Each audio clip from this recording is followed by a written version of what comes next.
Selamat berjumpa lagi teman-teman di channel Cak Motivator. Dan untuk kali ini saya menggunakan latar belakang atau background saya ini adalah Jalan Polisi Istimewa di kota Surabaya. Kenapa saya menggunakan background Jalan Polisi Istimewa?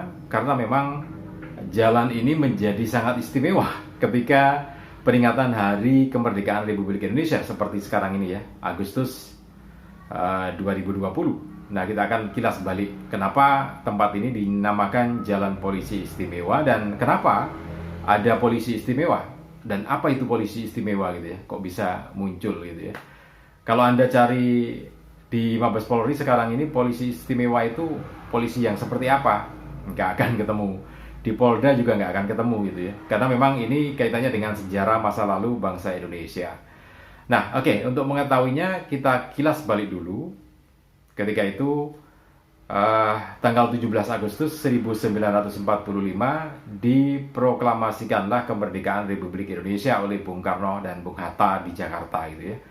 Dan itu diterima oleh berbagai masyarakat, berbagai kalangan di seluruh pelosok tanah air, termasuk yang ada di Surabaya ini. Nah, karena itu di Surabaya ini Bapak Muhammad Yasin dengan 250 anggotanya kemudian ikut memproklamasikan diri.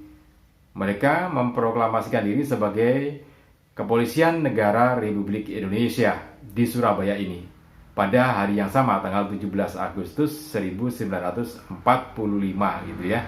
Nah, setelah memproklamasikan diri sebagai Kepolisian Negara Republik Indonesia, maka anggotanya yang 250 orang itu disebar di seluruh jalan di Surabaya, termasuk diantaranya di Jalan Tunjungan gitu ya.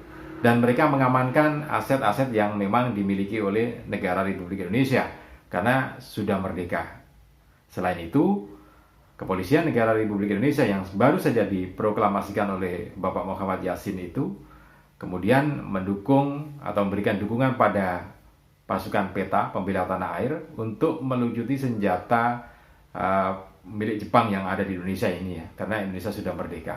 Nah, itu sepak terjang dari Kepolisian Negara Republik Indonesia yang baru saja diproklamasikan di Surabaya tanggal 17 Agustus 1945 oleh Bapak Muhammad Yasin, pria kelahiran Sulawesi gitu ya. Nah, pertanyaannya adalah bagaimana mungkin Pak Muhammad Yasin tiba-tiba berani memproklamasikan diri dan anggotanya sebagai Kepolisian Negara Republik Indonesia? Siapa sebetulnya Pak Muhammad Yasin dan anggotanya itu ya?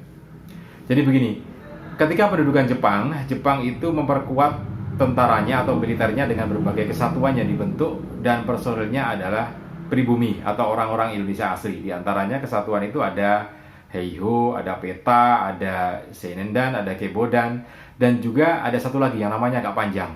Namanya adalah Tokubetsu Kaisatsutai gitu ya.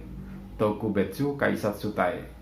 Bukan toko buku ya, Tokubetsu Kaisatsutai. Namanya agak panjang memang, seperti film-film di Naruto gitu ya. Memang nama Jepang, kan orang Jepang yang bikin gitu ya. Nah, ada sekitar 250 orang dan dikomandani oleh Bapak Muhammad Yasin. Namanya Tokubetsu Kaisatsutai, atau kalau diterjemahkan dalam bahasa Indonesia terjemahan bebas, polisi istimewa gitu ya. Jadi makanya kemudian ketika kemerdekaan Indonesia diproklamasikan, Pak Muhammad Yasin sebagai komandan polisi istimewa atau komandan Tokubetsu Kaisatsutai ini juga ikut memproklamasikan diri sebagai Kepolisian Negara Republik Indonesia. Nah, itu sejarahnya kenapa muncul polisi istimewa.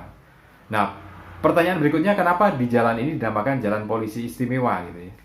Karena setelah diteliti, gedung di belakang saya itu kelihatan, gedung di belakang saya itu ya.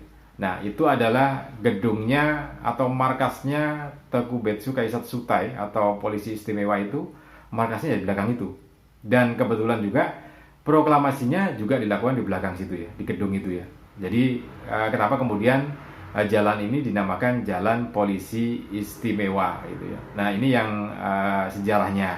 Jadi kalau kita tarik lurus topografinya, maka di sebelah barat Jalan Polisi Istimewa ini adalah Jalan Dr. Sutomo, kemudian yang ada di timurnya itu ada pertigaan dan itu masuk wilayah Dinoyo gitu ya. Nah, itu yang ada di Surabaya, sejarahnya semacam itu. Mudah-mudahan video yang saya buat ini bisa bermanfaat untuk kita semua dan menjadi inspirasi untuk mengisi kemerdekaan di tahun 2020 ini dengan cara apapun gitu ya. Oke, terima kasih. Semoga bermanfaat. Salam dan sukses selalu untuk Anda.